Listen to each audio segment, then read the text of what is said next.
హరే రామ హరే కృష్ణ. ముందుగా మన ఛానల్ ఇన్స్పిరిచువాలిటీ తెలుగుకి స్వాగతం. ముందు భాగంలో మనం శకుని గురించి తెలుసుకున్నాము. చూడని వారు మన ఛానల్లో పూర్తి వీడియో ఉంటుంది, చూడండి. ఈ భాగంలో లక్క ఇంటి దహనం, కౌరవులు పాండవులను చంపడానికి చేసిన ప్రయత్నం తదితర విషయాలను తెలుసుకుందాం. ఎవరైనా ప్రేక్షకులు మొదటిసారి మన ఛానల్ను చూస్తున్నట్లయితే సబ్స్క్రైబ్ చేసుకొని మన ఛానల్ అభివృద్ధికి సహకరించండి. మహాభారతంలోని లక్క ఇంటి దహనం కౌరవులు పాండవులను వధించడానికి చేసిన మాయ, దుర్యోధనుడి కుట్ర మరియు విదురుడి తెలివితేటలను వివరించే ఒక ముఖ్యమైన సంఘటన. హస్తినాపురంలో ధృతరాష్ట్రుడు తన కుమారులైన కౌరవులకు రాజ్యాన్ని అప్పగించాలనే ఆలోచనతో ఉన్నాడు. కానీ పాండవులు ప్రజాదరణ పొందడంతో అతనికి పెద్ద సమస్యగా మారారు. దుర్యోధనుడు, కర్ణుడు, శకుని, దుశ్శాసనుడు వంటి కౌరవులు ఎప్పుడూ పాండవులను అనదొక్కాలని ప్రయత్నించేవారు.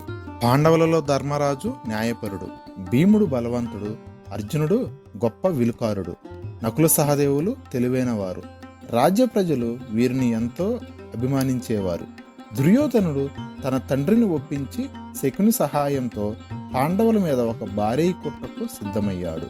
పాండవులను హస్తినాపురం నుంచి పంపి మారు ప్రదేశంలో వారిని మాయాజాలంతో చంపాలని నిర్ణయించారు. అందుకోసం వరణావతం అనే ప్రదేశంలో ఒక పెద్ద భవనాన్ని నిర్మించాలని కల్పించాడు. శకుని తన మాయా నైపుణ్యాన్ని ఉపయోగించి పూర్వచనుడు సహాయంతో అగ్నిని త్వరగా అంటుకునే విధంగా లక్కతో ఒక ఇల్లు నిర్మించారు. అదే లాక్కా గృహం. ధృతరాష్ట్రుడు తన నటనతో, ధర్మరాజా, నీవు మరియు నీ తమ్ముళ్ళు వరణావతానికి వెళ్ళి కొంతకాలం అక్కడ ప్రశాంతంగా గడపండి అని చెప్పాడు. అనుభవజ్ఞుడైన విదురుడు ఈ కుట్రను ముందుగానే గ్రహించి పాండవులకు తెలియకుండానే వారు నివసించే భవనంకి అగ్ని ప్రమాదం జరిగిన వారు తప్పించుకునేలా ఒక గుహను అనగా సమవేదన మార్గంని నిర్మించాడు. పాండవులు వెళ్లే ముందు విదురుడు ధర్మరాజుతో రహస్యంగా, ప్రతిభ కలిగిన మీకు ఎటువంటి కష్టాలు వచ్చినా తెలివితేటలతో కష్టాలను అధిగమించాలి అని సూచించాడు. పాండవులు వారణావతానికి వెళ్ళి కౌరవులు ఏర్పాటు చేసిన లాక్షాగృహంలో ప్రవేశించారు.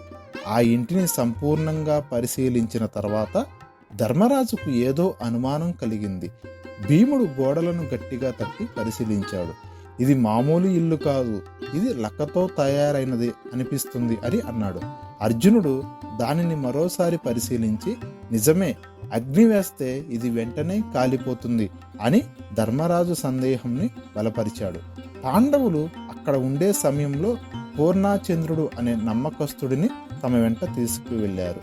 విదురుడు ముందుగానే చెప్పినట్లుగా రహస్యంగా ఉన్న భూగర్భ మార్గాన్ని అన్వేషించటం మొదలుపెట్టారు.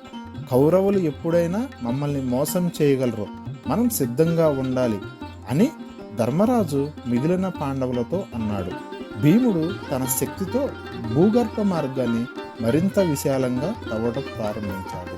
అయితే ఆ ప్రాంతాన్ని గమనించి పూర్ణచంద్రుడు ఒక పథకం రూపొందించాడు. కౌరవులు మిమ్మల్ని చంపాలనే ఉద్దేశంతోనే ఇక్కడికి మీ నివాసం ఏర్పాటు చేశారు. మీరు ముందుగానే తప్పించుకొని వాళ్ళు అనుకున్నట్లుగానే ఇక్కడే మీ మృతదేహాలను చూడాలి అని అన్నాడు. అందుకు అనుగుణంగా పాండవులు ఒక పథకం రచించారు. అక్కడి సంరక్షణకు బాధ్యుడైన పురోచనుడు దుర్యోధనుడి ఆదేశాల మేరకు ఒక రాత్రి సమయంలో లక్క ఇంటికి నిప్పు పెట్టాలని సిద్ధమయ్యాడు. కానీ పాండవులు ముందుగానే భూగర్భ మార్గం ద్వారా బయటకు వెళ్ళిపోయారు. అదే రాత్రి ఒక మత్తు మందును ఉపయోగించి అక్కడ కొంతమంది అనాథలను ఆ ఇంటిలోకి తెచ్చి పడుకోబెట్టారు. ఒకచోట నిద్రపోతున్న ఆ నిరపరాధులను చూసిన భీముడు బాధపడ్డాడు. ఇవాళ రాత్రి పెద్ద ప్రాణ నష్టం జరగబోతుంది, కానీ మనం తప్పించుకోవాలి అని అన్నాడు. దానికి అర్జునుడు, మన లక్ష్యం తప్పించుకోవటం, వారు అనుకున్నట్లు మనం మట్టిలో కలిసిపోయామని భావించాలి అని అన్నాడు. అలా రాత్రివేళ పురోచనుడు లక్క ఇంటికి మంటలు పెట్టడానికి సిద్ధంగా ఉన్నప్పుడు భీముడు అతన్ని తన శరీర బలంతో మట్టుబెట్టాడు. ఆ తర్వాత భూగర్భ మార్గం ద్వారా బయటకు వెళ్ళిపోయారు.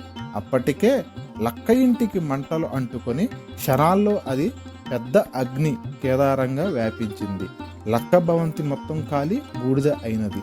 ఆ మంటలను చూసిన గ్రామస్తులు భయానికి లోనైనారు. పాండవులు మంటలలో చిక్కుకొని చనిపోయారు, ఇది భయంకరమైన సంఘటన అని ప్రజలందరూ రోధించారు. ఆ వార్త హస్తినాపురానికి చేరుకోగా ధృతరాష్ట్రుడు తన మనస్సులో సంతోషాన్ని దాచుకుంటూ బాధపడుతున్నట్లుగా నటిస్తూ శోకాన్ని ప్రదర్శించాడు. పాండవుల మరణంతో కౌరవులు పండగ చేసుకుంటున్న విదురుడు మాత్రం నిశ్చింతంగా ఉన్నాడు. అతనికి తెలియకుండానే పాండవులు తప్పించుకున్నారని తెలుసు.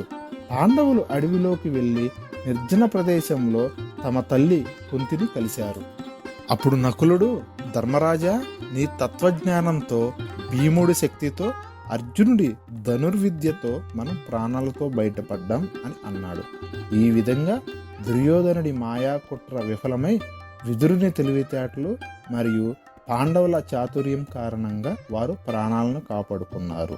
లక్క ఇంటి దహనం మహాభారతంలో అత్యంత ప్రాముఖ్యత కలిగిన సంఘటనలో ఒకటిగా నిలిచింది. ఇది కుట్రలపై తెలివితేటలు, ధైర్యం, ధర్మాలు ఎప్పుడూ విజయం సాధిస్తాయనే సత్యాన్ని చాటి చెప్పింది. తరువాయి భాగంలో యక్ష ప్రశ్నలు, బకాసురుడి వధ కథలను తెలుసుకుందాము. హరే రామ, హరే కృష్ణ.